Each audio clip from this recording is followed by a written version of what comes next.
Hello વિદ્યાર્થી મિત્રો, open study point open for all ચેનલમાં આપનું સ્વાગત છે.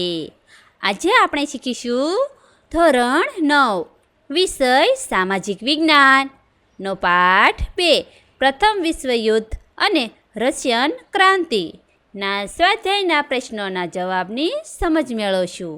બાળમિત્રો, આ વિડીયોનો હેતુ કેવળ વિદ્યાર્થીઓ સરળતાથી સમજીને લખી શકે તે માટેનો છે.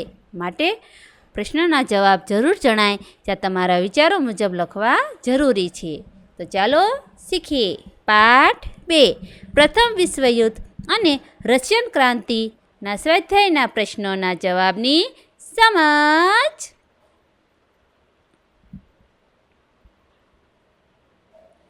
સૌ પ્રથમ પ્રશ્ન ક્રમ 1. નીચેના પ્રશ્નોના જવાબ મુદ્દાસર લખો. સવાલ 1. પશ્ચિમ યુરોપ, એશિયા અને આફ્રિકામાં સંસ્થાનો સ્થાપવાની પ્રક્રિયા વર્ણવો. જવાબ 1. પશ્ચિમ યુરોપમાં સ્થાપેલા સંસ્થાનો. પશ્ચિમ યુરોપના રાષ્ટ્રો સામ્રાજ્યવાદી ભાવના ધરાવતા હતા. તેમણે તેમના પડોશી રાષ્ટ્રો પર પણ સત્તા જમાવી હતી. નેધરલેન્ડ, બેલ્જિયમ અને લક્ઝબર્ગ પર સ્પેને સત્તા જમાવી હતી.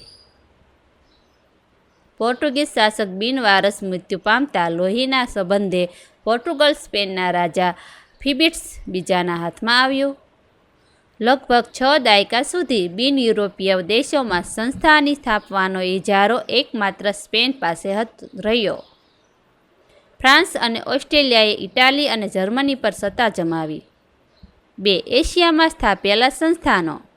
ઇંગ્લેન્ડે ભારતમાં સત્તા જમાવ્યા પછી શ્રીલંકા, મ્યાનમાર, સિંગાપુર, મલાયા વગેરે ભારતના પાડોશી દેશો પર પણ સત્તા જમાવી. ઇંગ્લેન્ડને ચીનમાં પ્રવેશ મેળવ્યા પછી કેન્ટોન બંદરે અફીણનો વેપાર શરૂ કર્યો. તેથી ઇંગ્લેન્ડ અને ચીન વચ્ચે અફીણ વિગ્રહો થયા. તેમાં ચીનની હાર થતાં ઇંગ્લેન્ડને ચીનના બીજા 5 બંદરો મળ્યા. તેથી ચીનમાં ઇંગ્લેન્ડની સત્તામાં વધારો થયો. ચીનની નિર્બળતાનો લાભ ઉઠાવી Russia, Germany, France, Belgium, America વગેરે દેશોએ પણ ચીનમાં વેપારી અને રાજકીય અધિકારો મેળવ્યા. પશ્ચિમ એશિયાના દેશોમાં ખનિજ તેલના વિપુલ ભંડારો હતા. તેથી તે ઇંગ્લેન્ડ, જર્મની, રશિયા અને અમેરિકાએ Iran, Iraq, Kuwait, Saudi Arabia, Bahrain વગેરે દેશોમાં પોતાની તેલ કંપનીઓ સ્થાપી. 3. આફ્રિકામાં સ્થપાયેલા સંસ્થાનો. 15મી સદીના અંત ભાગમાં સૌપ્રથમ નેધરલેન્ડ, જે હાલનું હોલેન્ડના ડચ લોકોએ આફ્રિકાના દક્ષિણ ભાગમાં કેપમાં પોતાનું સંસ્થાન સ્થાપ્યું. ત્યાર પછી ઇંગ્લેન્ડે કેપમાં અને ફ્રાન્સે ઉત્તર આફ્રિકામાં અલ્જીરિયામાં સંસ્થાનો સ્થાપ્યા. બેલ્જિયમના રાજા લિયોપોલ્ડ કોંગોનો પ્રદેશ કબજે કરી ત્યાં પોતાની સત્તા સ્થાપી. ઇંગ્લેન્ડે ઇજિપ્ત તથા પૂર્વ આફ્રિકાના કેટલાક વિસ્તારોમાં તેમજ દક્ષિણ આફ્રિકા, નાતાલ, ટ્રાન્સવાલ વગેરેમાં પોતાની સત્તા સ્થાપી. ફ્રાન્સ ટ્યુનિશિયા, મોરોક્કો, પશ્ચિમ આફ્રિકાના પ્રદેશો વગેરેમાં પોતાનું રાજ્ય સ્થાપ્યું. જર્મનીએ પૂર્વ અને પશ્ચિમ આફ્રિકાના કેટલાક પ્રદેશોમાં પોતાનું સામ્રાજ્ય સ્થાપ્યું. ઇટાલીએ રાતા સમુદ્રની આસપાસના પ્રદેશો પર સત્તા જમાવી. સ્પેન અને પોર્ટુગલે આફ્રિકાના કેટલાક પ્રદેશોમાં પોતાના સંસ્થાનો સ્થાપ્યા.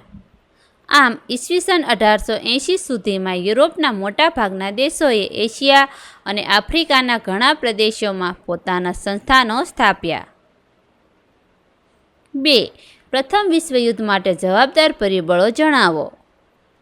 પ્રથમ વિશ્વયુદ્ધ માટેના જવાબદાર પરિબળો નીચે મુજબ હતા. 1. આર્થિક પરિબળ. ઔદ્યોગિક ક્રાંતિ અને સંસ્થાનવાદના ઝડપી ફેલાવાને લીધે યુરોપના દેશોને પુષ્કળ કાચા માલની જરૂરત પડતી હતી. 19મી સદીને અંતે જર્મનીએ એશિયા અને આફ્રિકાના બજારોમાં ઇંગ્લેન્ડ તથા ફ્રાન્સની તુલનામાં માલ ઓછી કિંમતે વેચવા માંડ્યો. આ રીતે તેણે ઇંગ્લેન્ડ અને ફ્રાન્સના એશિયા તથા આફ્રિકાના બજારો તોડવા માંડ્યા. પરિણામે જર્મનીએ ઇંગ્લેન્ડ અને ફ્રાન્સ સાથે તીવ્ર આર્થિક સ્પર્ધા થઈ. 2. લશ્કરવાદ.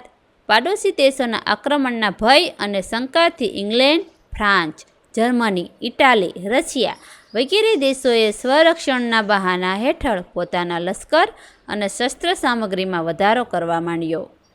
આમ આર્થિક સ્પર્ધામાં લશ્કરી સ્પર્ધા ઉમેરાતા યુદ્ધનું વાતાવરણ સર્જાયું.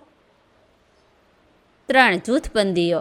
ગુપ્ત સંધિઓ. ઈસવીસન 1914 પહેલાં એક બાજુ જર્મની, ઓસ્ટ્રેલિયા, હંગેરી, બલ્ગેરિયા અને તુર્કીનું જૂથ, તો બીજી બાજુ ઇંગ્લેન્ડ, ફ્રાન્સ, રશિયા અને જાપાનનું જૂથ રચાયું. યુરોપની સત્તાઓ બે જૂથોમાં વહેંચાઈ ગઈ. આ બંને જૂથો વચ્ચે ઈર્ષ્યા, દુશ્મનાવટ, આશંકા, ભય, તિરસ્કાર અને સંઘર્ષની સ્થિતિ સર્જાઈ. પ્રથમ વિશ્વયુદ્ધનું આ મહત્વનું પરિબળ બન્યું. 4. ઉગ્ર રાષ્ટ્રવાદની ભાવના. બેલ્જિયમ અને ગ્રીસની સ્વતંત્રતા તેમજ ઇટાલી અને જર્મનીનું એકીકરણ થયું. યુરોપમાં આર્થિક ઈર્ષ્યાઓ, ખેંચતાણો, પ્રતિસ્પર્ધાઓ અને સામ્રાજ્યવાદની અંત્યવૃદ્ધિને કારણે એકબીજા રાષ્ટ્રોના હિતો ટકરાવા લાગ્યા. યુરોપના આગળ પડતા રાષ્ટ્રોએ પોતાની પ્રજાને ઉગ્ર અને આક્રમક દેશભક્તિના પાઠો શીખવ્યા. પોતાના દેશ માટે પ્રેમ અને બીજા રાષ્ટ્રો પ્રત્યેની ધૃણાને ઉત્તેજન આપવા માંડ્યું. જર્મનીનો સમ્રાટ કેસર વિલિયમ બીજો અત્યંત મહત્વાકાંક્ષી અને સામ્રાજ્યવાદી હતો. તે વિશ્વ પ્રભુત્વની નીતિમાં માનતો હતો. તે પોતાની પ્રચંડ લશ્કરી તાકાતથી ઇંગ્લેન્ડ અને ફ્રાન્સને ડરાવીને પોતાનું ધાર્યું કરવા ઈચ્છતો હતો. વિલિયમની નીતિએ જર્મની અને સમગ્ર વિશ્વને યુદ્ધના મુખમાં ધકેલ્યું. 5. વર્તમાનપત્રોનો ફાળો. યુરોપના વર્તમાનપત્રોમાં આકરા, ઉશ્કેરણીજનક, અતિશયોક્તિભર્યા અને જૂઠા લખાણોએ યુદ્ધની ભૂમિકા સર્જી. 6. યુદ્ધ અંગેનું તત્વજ્ઞાન. યુરોપમાં બધે યુદ્ધ એ જ કલ્યાણની નીતિએ જોર પકડ્યું. ટીટસ્કે નામના જર્મન લેખકે શક્તિમાનને જીતવાનો હક છે અને યુદ્ધ એ રાષ્ટ્રીય જરૂરિયાત છે આ સિદ્ધાંતો પ્રચલિત કર્યા. નિત્ય નામના જર્મન લેખકે યુદ્ધને પવિત્ર કાર્ય ગણાવ્યું. 7. તાત્કાલિક કારણ. ઓસ્ટ્રેલિયાના રાજકુમાર અને તેની પત્નીને બ્લેક હેન્ડ નામની સર્બિયાની ઉગ્રવાદી સંસ્થાના સભ્યએ ગોળી મારી હત્યા કરી. ઓસ્ટ્રેલિયાએ સર્બિયાનું કશું નહીં સાંભળતા સર્બિયા સામે યુદ્ધ જાહેર કર્યું. આ સાથે પ્રથમ વિશ્વયુદ્ધનો પ્રારંભ થયો હતો. આ ઘટના પાછળ સર્બિયાનો હાથ હોવાનો ઓસ્ટ્રેલિયાએ આક્ષેપ મૂક્યો અને 48 કલાકમાં તેના ગુનેગારને પકડી ઓસ્ટ્રેલિયા સમક્ષ હાજર કરવાનું સર્બિયાને આખરીનામું આપ્યું. સર્બિયાએ પોતે આ ઘટનાથી અજાણ હોવાનું જાહેર કર્યું. ઓસ્ટ્રેલિયાએ સર્બિયાની દલીલ સાંભળી નહીં અને 28 જુલાઈ 1914ના રોજ તેણે સર્બિયા સામે યુદ્ધ જાહેર કર્યું. આમ ઓસ્ટ્રેલિયાના રાજકુમાર અને તેની પત્નીના ખૂનનો બનાવ પ્રથમ વિશ્વયુદ્ધનું કારણ બન્યો. સવાલ 3. પ્રથમ વિશ્વયુદ્ધના પરિણામો લખો. 1.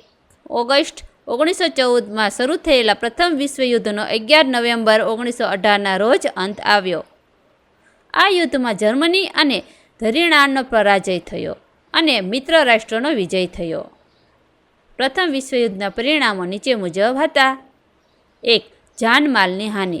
ઇતિહાસવિદ લેક્સમના જણાવ્યા પ્રમાણે યુદ્ધમાં 6.5 કરોડ લોકોએ ભાગ લીધો. તેમાં 1 કરોડ લોકો મૃત્યુ પામ્યા, 2 કરોડ લોકો ઘવાયા અને 70 લાખ લોકો કાયમી અપંગ બન્યા. યુદ્ધ પછી અસંખ્ય લોકો રોગચાળો અને ભૂખમરામાં મૃત્યુ પામ્યા. યુદ્ધમાં ખર્ચનો આંકડો ઘણો મોટો હતો. 2. સામાજિક પરિવર્તન. વિશ્વયુદ્ધમાં મોટી સંખ્યામાં પુરુષો માર્યા ગયા હોવાથી યુરોપીય દેશોમાં પુરુષોની સંખ્યા ઘટી. આથી જીવનના અનેક ક્ષેત્રોમાં કામ કરવા માટે સ્ત્રીઓને આગળ આવવું પડ્યું. પુરુષોની કૌટુંબિક અને વ્યાવસાયિક જવાબદારીઓ સ્ત્રીઓએ સ્વીકારવી પડી. ઘરની 4 દિવાલોમાંથી સ્ત્રીઓ બહાર આવી. તેમણે વ્યાવસાયિક ક્ષેત્રે સફળતાપૂર્વક જવાબદારી સંભાળી. પરિણામે તેમના પુરુષ સમોવડી હોવાના આત્મવિશ્વાસમાં વધારો થયો. તેમનામાં સમાનતાની ભાવના જાગી. યુરોપીય દેશોમાં સ્ત્રીઓએ મતાધિકાર મેળવવા માટે આંદોલનો થયા. યુદ્ધ દરમિયાન જીવન જરૂરિયાતોનું ઉત્પાદન ઘટ્યું. તેથી યુરોપીય દેશોમાં અછત, બેકારી, ભૂખમરો, હડતાલો, તાળાબંધી જેવી સમસ્યાઓ સર્જાઈ. લોકોને અનેક મુશ્કેલીઓ વેઠવી પડી. યુરોપના દેશોમાં બાળકોની સ્થિતિ દયનીય બની. 3. જૂન 1919ની વર્સેલ્સની સંધિ. ઈસવીસન 1919માં ફ્રાન્સની રાજધાની પેરિસમાં મળેલા મિત્ર રાષ્ટ્રોએ શાંતિ પ્રક્રિયા હાથ ધરી, જે પેરિસ શાંતિ સંમેલન તરીકે પ્રસિદ્ધ થયું. તેમાં 58 જેટલા કમિશનો રચાયા. તેમની 145 જેટલી બેઠકો યોજવામાં આવી હતી. આ શાંતિ સંમેલનમાં જર્મની સાથેની સમજૂતી વર્સેલ્સના શીશ મહેલ એટલે કે મિરર પેલેસમાં કરવામાં આવી હતી. તેથી તે વર્સેલ્સની સંધિ તરીકે ઓળખાય. અંતે મિત્ર રાષ્ટ્રોએ હારેલા રાષ્ટ્રો પર જૂન 1919માં વર્સેલ્સની સંધિ લાદી. આ સંધિમાં 4 પ્રકારની જોગવાઈઓ કરવામાં આવી હતી. 1. પ્રાદેશિક વ્યવસ્થા. 2. લશ્કરમાં ઘટાડો અને નિઃશસ્ત્રીકરણ. 3. યુદ્ધમાં વળતરના હપ્તાની ગોઠવણી અને યુદ્ધદંડ. 4. અન્ય જોગવાઈઓ. વર્સેલ્સની સંધિમાં અમેરિકાના પ્રમુખ વુડરો વિલ્સને, બ્રિટિશ વડાપ્રધાન લોર્ડ જ્યોર્જે અને ફ્રાન્સના વડા ક્લેમેન્સોએ મહત્ત્વની કામગીરી કરી. પ્રથમ વિશ્વયુદ્ધ માટે જર્મનીને જવાબદાર ગણીને તેની પર 6.5 અબજ પાઉન્ડનો યુદ્ધદંડ લાદવામાં આવ્યો. ફ્રાન્સે જર્મનીનો રૂદ્ધ પ્રાંત પડાવી લીધો. જર્મનીની રહાઇન નદી આંતરરાષ્ટ્રીય જળમાર્ગ માટે ખુલ્લી મૂકવામાં આવી. ફ્રાન્સની સરહદે આવેલા રહાઇન પ્રદેશમાં કિલ્લેબંધી કરવાની મનાઈ ફરમાવવામાં આવી. દેશના ખનિજોથી સમૃદ્ધ પ્રદેશો 15 વર્ષ માટે ફ્રાન્સને આપવામાં આવ્યા. જર્મનીના મોટાભાગના સંસ્થાનો પડાવી લેવામાં આવ્યા. આલ્સેસ અને લોરેન્સ પ્રાંત ફ્રાન્સને પાછા આપવામાં આવ્યા. યુદ્ધના દંડ પેટે જર્મનીએ દર વર્ષે મોટા જથ્થામાં કોલસો અને લોખંડ ફ્રાન્સ અને મિત્ર રાષ્ટ્રોને આપવાનું નક્કી કર્યું. આ તમામ શરતો પર જર્મની પાસે બંદૂકની અણીએ બળજબરીપૂર્વક સહી કરાવવામાં આવી. આથી જર્મન પ્રજા હતાશ અને નિરાશ થઈ.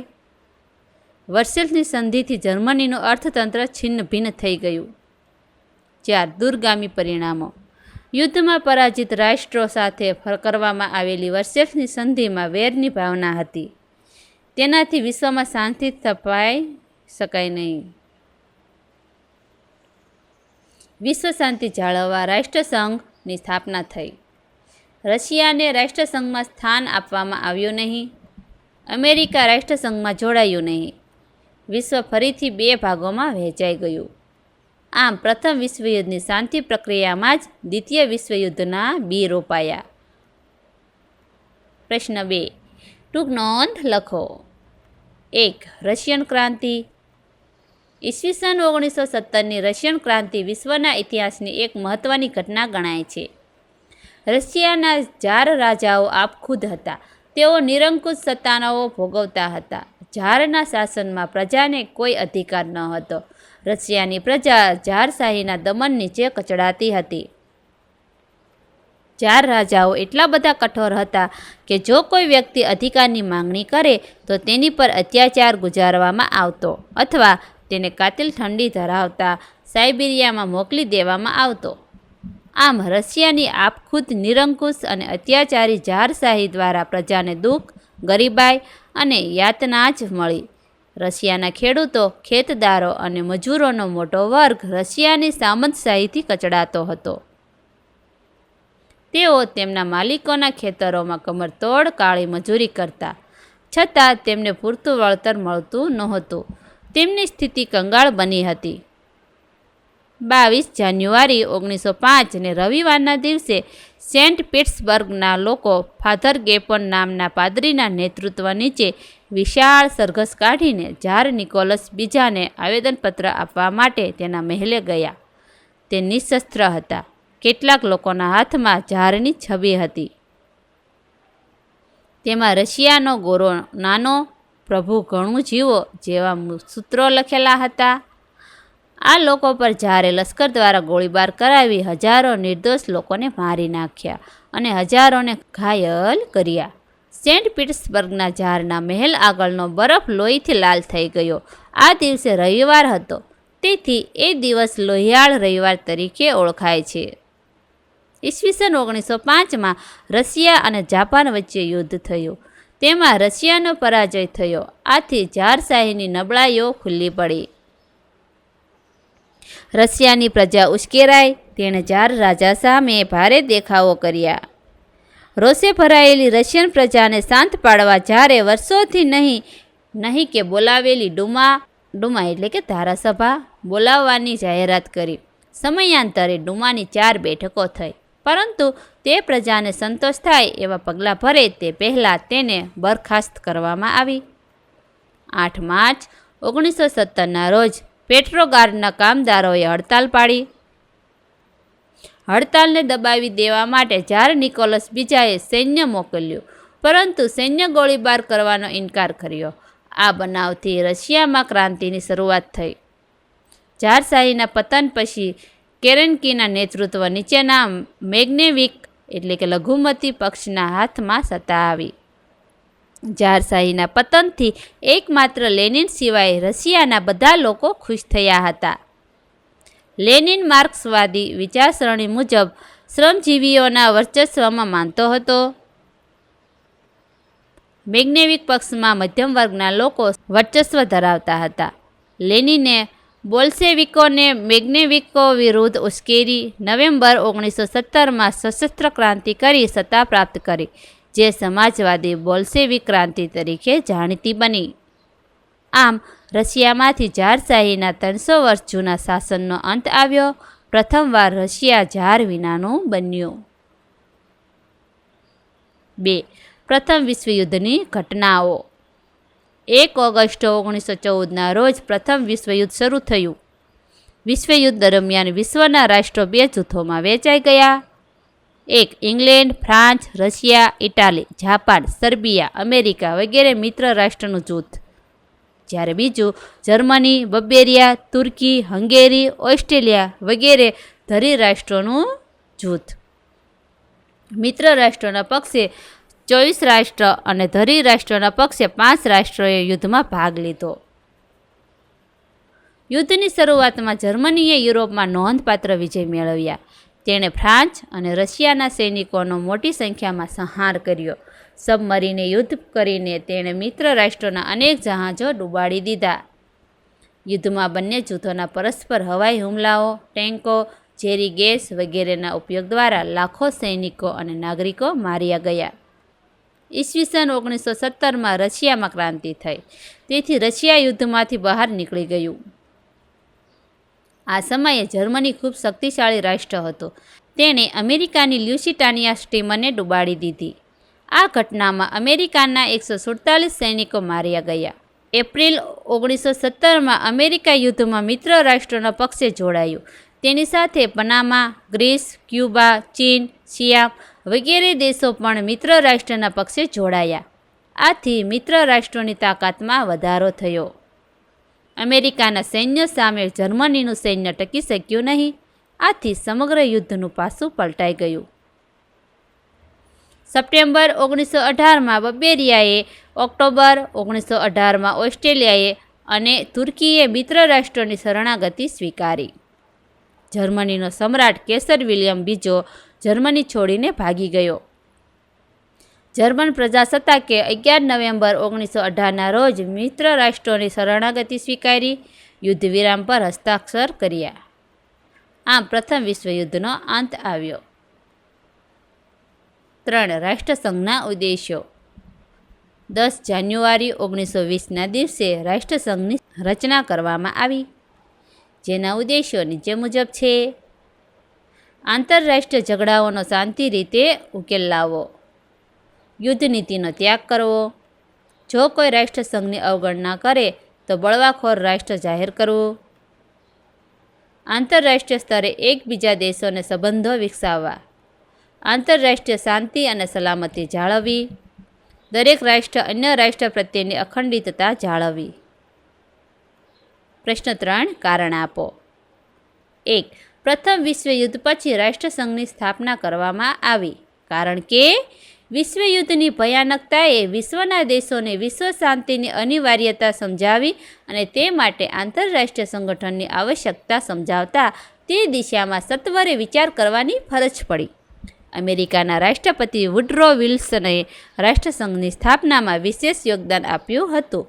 વુડરો વિલ્સના 14 મુદ્દાઓને આગળ ધરીને પેરિસ શાંતિ પ્રક્રિયામાં 10 જાન્યુઆરી 1920ના દિવસે રાષ્ટ્રસંઘની રચના કરવામાં આવી. 22મી જાન્યુઆરી 1905ના દિવસને રશિયાનો લોહિયાળ રવિવાર તરીકે ઓળખવામાં આવે છે, કારણ કે ફાધર ગેપન નામના પાદરીના નેતૃત્વ નીચે વિશાળ સરઘસમાં લોકો ઝારના નિવાસસ્થાન વિન્ટર પેલેસે ગયા. 22મી જાન્યુઆરી 1905 ને રવિવારે આ તમામ લોકો નિશસ્ત્ર હતા. કેટલાકના હાથમાં ઝારની છબી હતી અને તેમાં રશિયાનો ગોરો નાનો પ્રભુ ઘણું જીવો જેવા સૂત્રો લખેલા હતા. આ નિર્દોષ લોકો પર ઝારના લશ્કર દ્વારા અંધાધૂંધ ગોળીબાર કરવામાં આવ્યો. તેમાં હજારો નિર્દોષ લોકો મૃત્યુ પામ્યા અને જ્યાં ઝારનો મહેલ હતો તે સેન્ટ પીટર્સબર્ગ લોહીથી લાલ થઈ ગયો. આ દિવસને ઇતિહાસમાં લોહિયાળ રવિવાર તરીકે ઓળખવામાં આવે છે. પ્રશ્ન ક્રમ 4. નીચે આપેલ વિકલ્પોમાંથી સાચો વિકલ્પ પસંદ કરી ઉત્તર લખો. વિકલ્પોની સમજ મેળવીએ. 1. પ્રથમ વિશ્વયુદ્ધના બીજ કઈ સંધિમાં રોપાયા હતા? A. વર્સેલ્સ, B. Frankfurt, C. France અને બ્રિટનની સંધિ, D. જર્મની અને હંગેરીની સંધિ. સાચો જવાબ B. ફ્રેન્કફર્ટ. સવાલ 2. પ્રથમ વિશ્વયુદ્ધને અંતે કઈ સંધિ કરવામાં આવી? A. વર્સેલ્સની સંધિ, B. ગુપ્ત સંધિ, C. લટેન્ટની સંધિ, D. ફ્રેન્કફર્ટની સંધિ. સાચો જવાબ A. વર્સેલ્સની સંધિ. 3. ફ્રેન્કફર્ટની સંધિમાં ફ્રાન્સે કયા પ્રદેશો ગુમાવ્યા હતા? A. ડેન્જિંગ પ્રદેશો, B. આલ્સેસ અને લોરેન્સના પ્રદેશો, C. પશ્ચિમ રશિયાના પ્રદેશો, D. ઇંગ્લેન્ડના પ્રદેશો. સાચો જવાબ B. આલ્સેસ અને લોરેન્સના પ્રદેશો ગુમાવ્યા. આ વિડીયો નિહાળવા બદલ આપનો ખૂબ ખૂબ આભાર અને ઓપન સ્ટડી પોઈન્ટ ચેનલ તરફથી વિડીયો નિહાળવા બદલ આપનો આભાર. આવા બીજા વિડીયોઝ નિહાળવા માટે અમારી YouTube channel open study point અત્યારે જ સબસ્ક્રાઈબ કરો.